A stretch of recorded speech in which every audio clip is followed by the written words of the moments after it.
พอกันตอนดึกๆพี่น้องหากะเลิกงานพี่น้องเนาะกะสิมากินข้าวพี่น้องเลยเอาก่อนอื่นก่อนไปหับไปส่งคลิปกับสบายดีและสวัสดีพ่อแม่พี่น้องเด้อพี่น้องเนาะกับทักทายสบายดีว่าจะเป็นพี่น้องฝั่งไทยฝั่งลาวหรือทางต่างประเทศพี่น้อง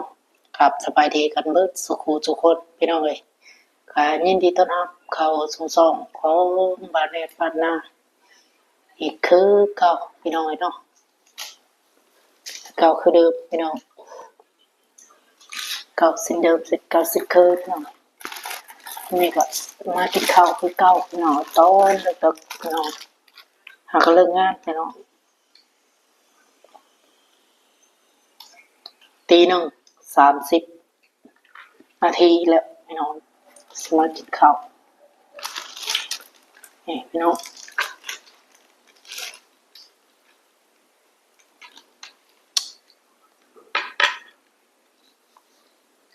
ก้อยพี่น้องแล้วก็ต้มขมพี่น้องมาเด้อพี่น้องเลยใครที่ว่าอยากข้าวตอนดึกเนาะมาเซ็ตๆแล้วกันพี่น้องทุกคนช่วงนี้ก็ยังมีงานพี่น้องงานหลายเนาะก็เลยบ่คอยได้ถ่ายลงคลิปพี่น้อง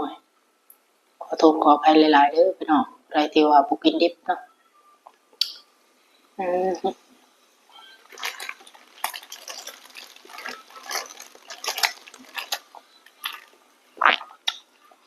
ให้พี่น้อง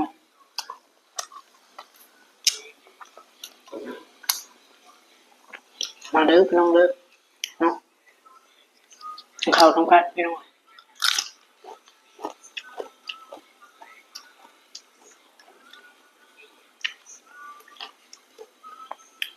ก้อยพี่น้อง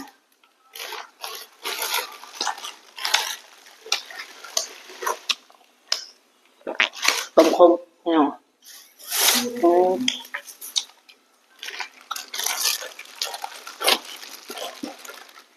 แล้วก็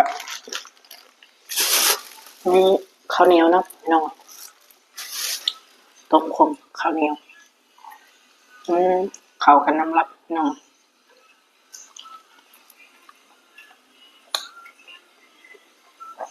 มาเด้อปลาลูกทุกคนข้าวทำกันพี่น้องเนาะนี่พี่น้องปลาสมัครพี่น้อง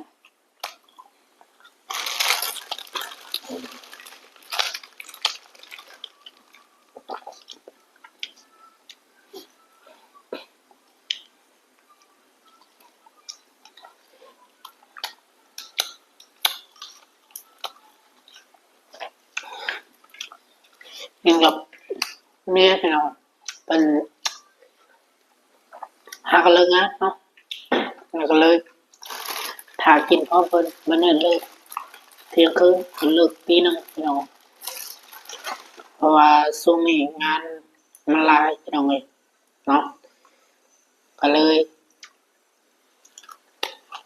เลิกดึกพี่น้อง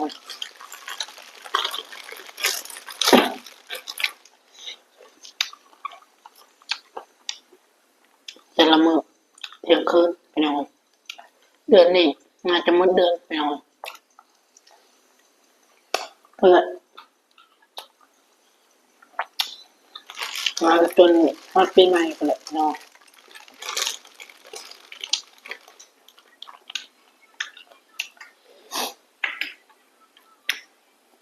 ไม่พี่น้องเลิกมันดึกเนาะมันเพลียพี่น้องเนาะ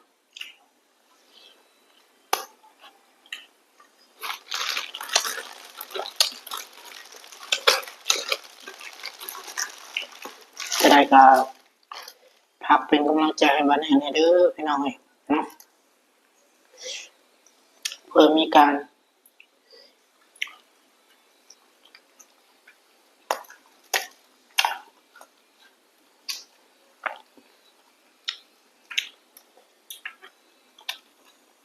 ทำคลิปต่อไปพี่น้องยังไม่ไปตูนะ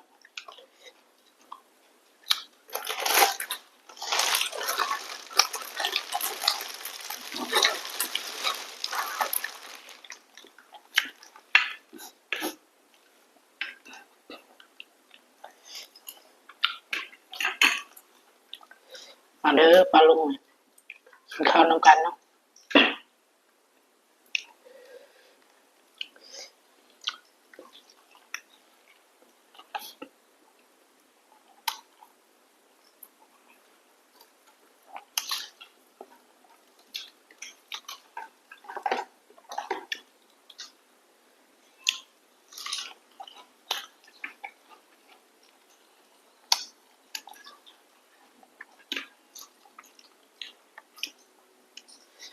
ตุ่มคม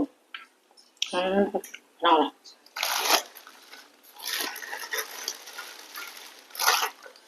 เดี๋ยวสดตุ่มคมก่อนเนาะ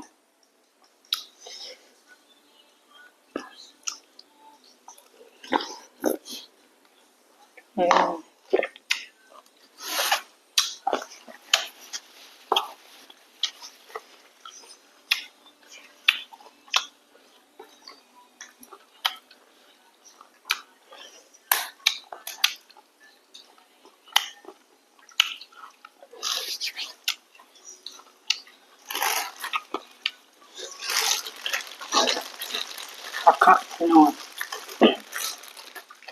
คมคักคมแบบลำเลยพี่น้อง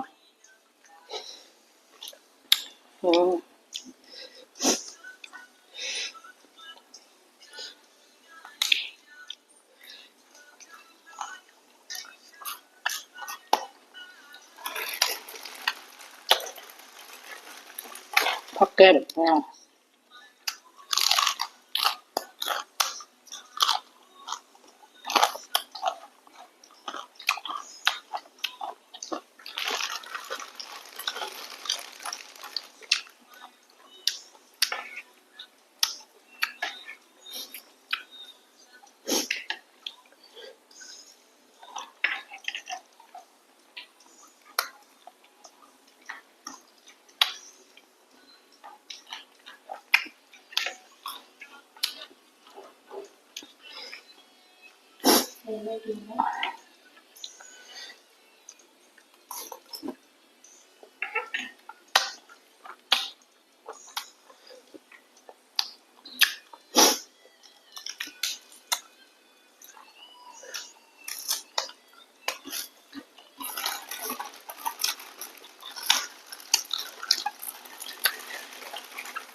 ก็เลย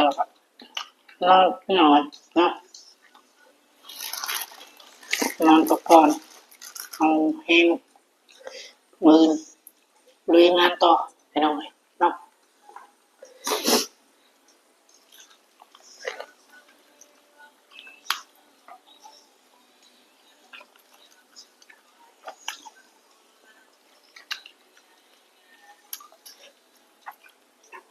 บุรพาพี่น้อง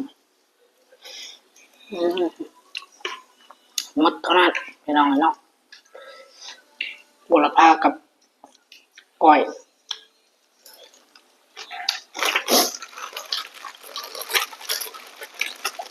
ขับเลยพี่น้อง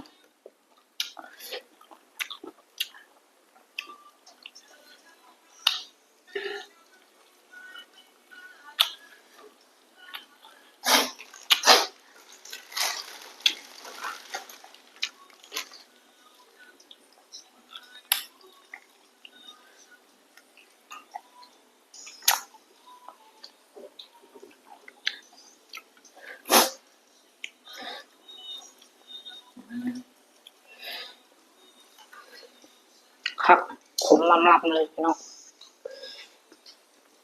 อืมเอาไว้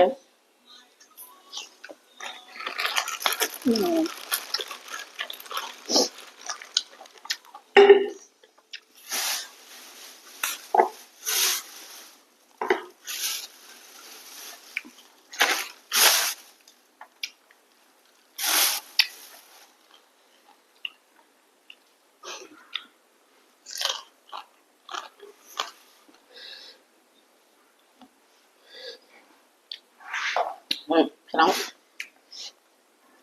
คำง่ายๆเลย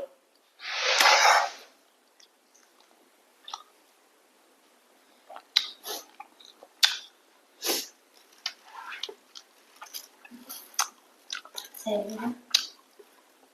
เสร็จแล้วก็มาเอาถ้วยอันนี้ก็เอาถ้วยปิดอันนั้น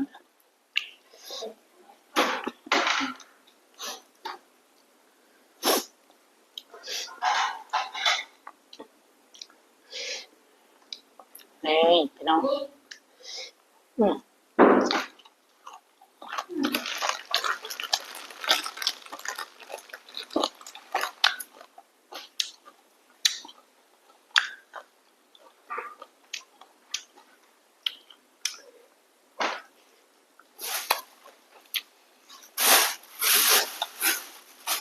มันมา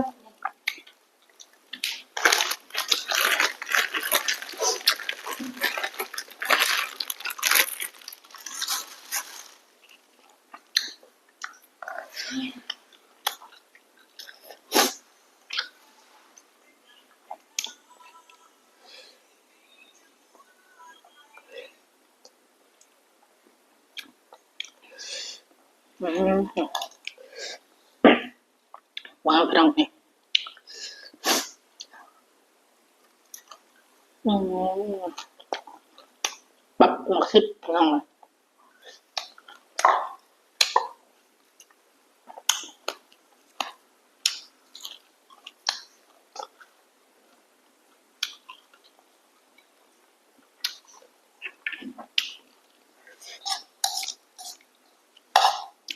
ขอโทษขอไปพี่น้องปกติว่าบุกินดิบนี่คือเลือดเด้อพี่น้องเพราะว่าเนี่ยเพราะว่าซีว่าสั้นเด้อพี่น้องเด้อนี่คือเลือด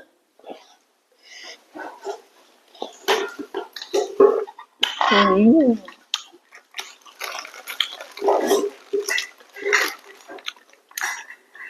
คมคักพี่น้อง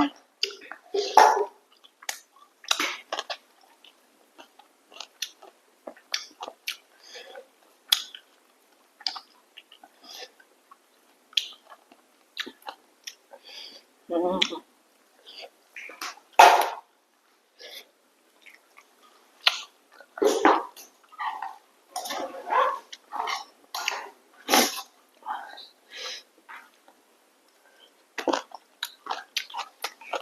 อืม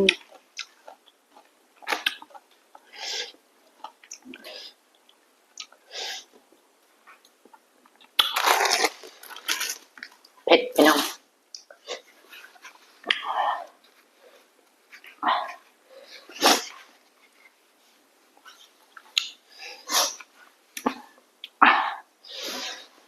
ติดคักเนาะกินตอนดึกพี่น้องอืม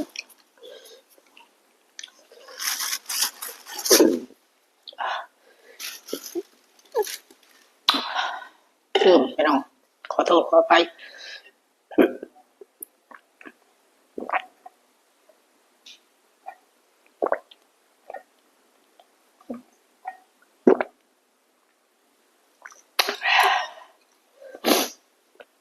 อิ่มเป็นเทเรียบร้อยพี่น้องเนาะ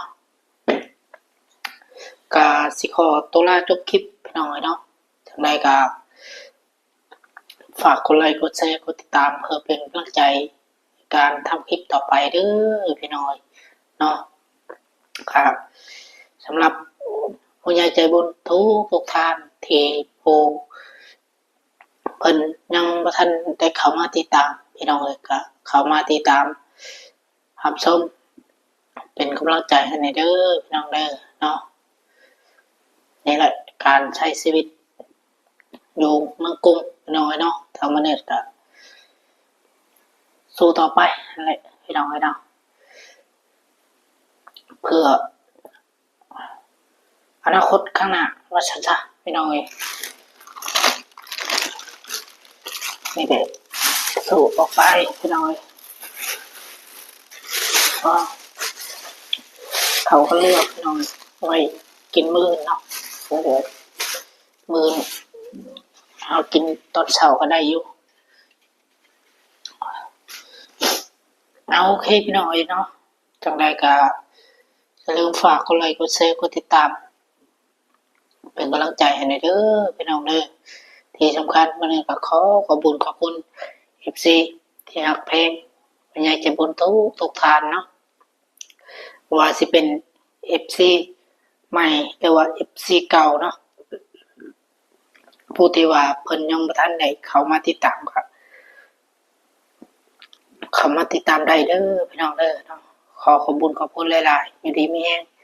ความเจ็บจะได้ความใครจะมีพี่น้องเอ้ยสำหรับคลิปนี้วันนี้ก็จะขอตัวลาไปก่อนพี่น้องเอ้ยเอาไว้พอๆกันคลิปหน้าพี่น้องสำหรับคลิปนี้มื้อนี้กล่าวคำว่าสบายดีสบายดีสวัสดีพ่อแม่พี่น้องกันเบิดทุกคนพี่น้องเอ้ยเนาะเอาอยู่ดีมีแรงร่ำรวยสุขภาพร่างกายแข็งแรงเบิดทุกคนพี่น้องเอ้ยปีใหม่ที่เข้ามาแล้วพี่น้องปีใหม่ปีนี้ขอให้มีแต่ความสุขความเจริญพี่น้องเอ้ยก้าวหน้าเพราะว่าสิเฮ็ดธุรกิจการงานใดๆกันเนาะโอเคพี่น้องเอ้ยเนาะบ๊ายบายพี่น้อง